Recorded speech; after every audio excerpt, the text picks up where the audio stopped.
নমস্কার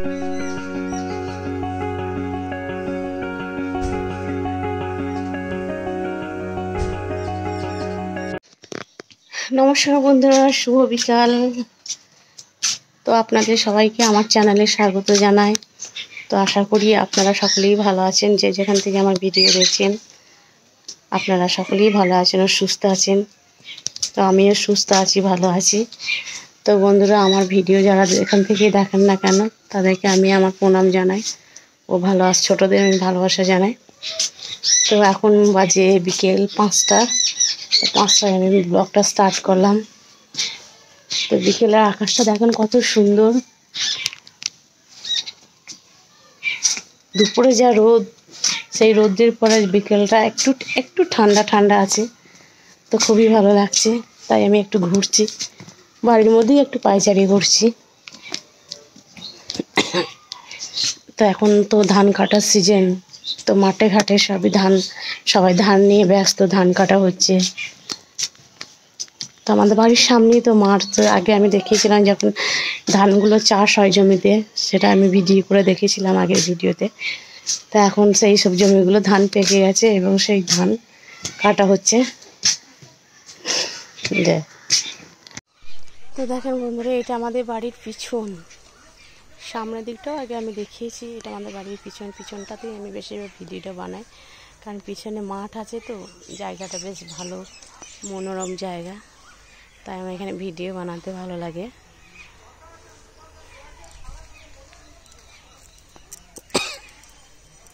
এটা আমাদের ICDS সেন্টার, আগে আমি দেখিয়েছিলাম।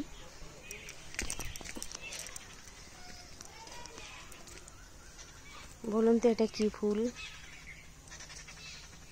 জানলে কমেন্ট করে অবশ্যই জানাবেন এটা কি ফুল।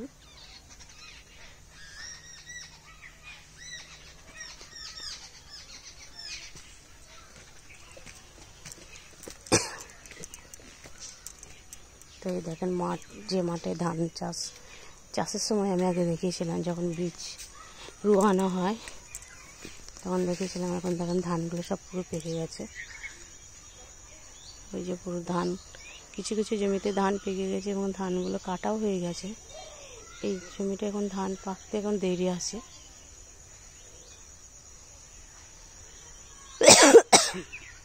দেখেন মাঠ, তার চারিধারে কিন্তু বাড়ি, সব বসতি। এইগুলো আগে এত বাড়ি ছিল না, কিন্তু এখন বাড়ি হয়েছে।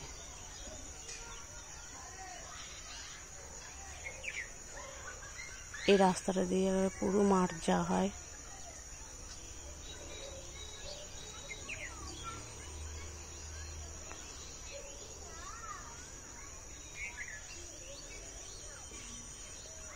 বউগুলো মাঠে গিয়েছিল, মাঠ থেকে বাড়ি আসছে, মনে হয় যেন ঘাস কাটতে গিয়েছিল।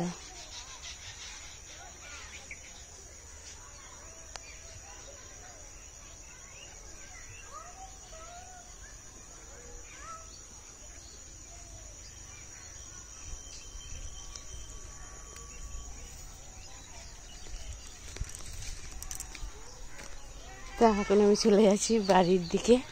ওই দেখেন বুবি প্যাপা করছে, ও কথা বলতে পারে না, তাই মুখের প্যাপা আওয়াজ করে আর ইশারায় কথা বোঝে। তো ওরা সব ধান কাটা ঝাড়া করছে, কাটা হয়ে গেছে, বাড়ি নিয়ে এসেছে, বেশ ধান ঝাড়ছে ওরা।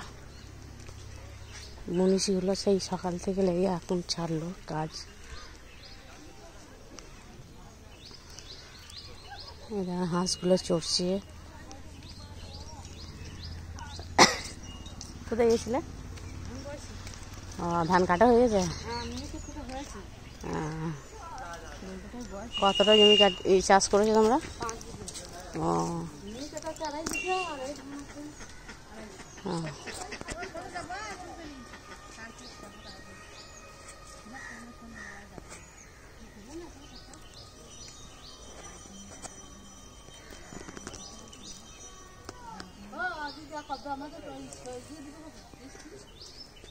এই তো ইংরেজি মাসে 5 তারিখে দেবে, আর তো বেশি দেরি নেই।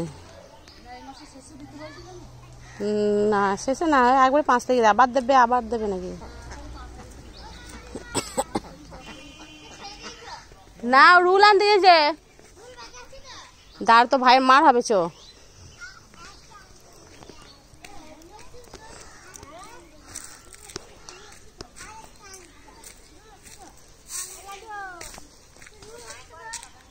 আমার ছেলের কাছে, আমার মেয়ের কাছে যে ছেলেটা পড়তে আসে বিশাল দুরন্ত, আমাকে কিনা মিথ্যা করে বলছে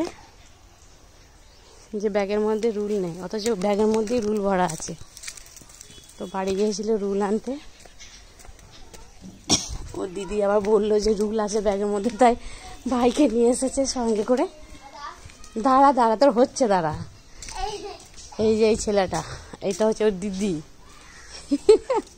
এটা হচ্ছে এই ছেলেটা, বিশাল বদমাইশ। এই তুই দেখে যা তো রুল আছে কিনা, দেখ তো।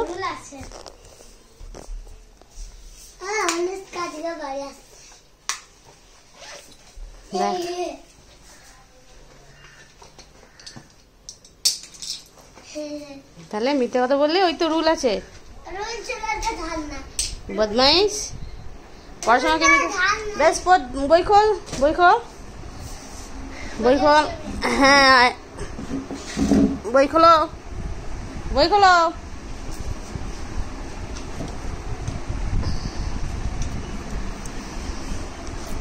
বাড়ির কাজ করে নিছিস? বাড়ির কাজ করেছিস? বেশ ঠিক আছে, দেখা।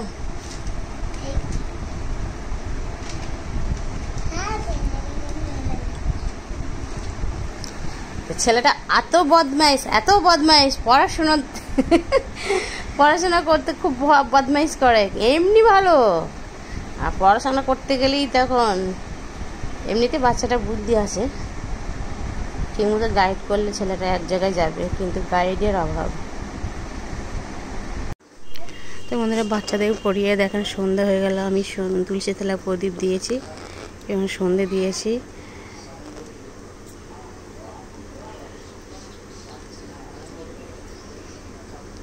তো চারিদিকে লাইট জ্বলছে, দেখেন ওই ঘরটা রান্নাঘর, মা ওখানে চা করছে। তো বন্ধুরা, আমি আর বেশি কিছু বাড়াবো না, তো আজকে ব্লগটা আমি এখানেই শেষ করলাম। আবার দেখা হবে পরের ব্লগে। তো ততক্ষণে আপনারা সুস্থ থাকবেন ও ভালো থাকবেন, এবং আমার চ্যানেলটি সাবস্ক্রাইব করবেন। আমার ভিডিওটা ভালো লাগলে লাইক করবেন ও কমেন্ট করবেন। নমস্কার।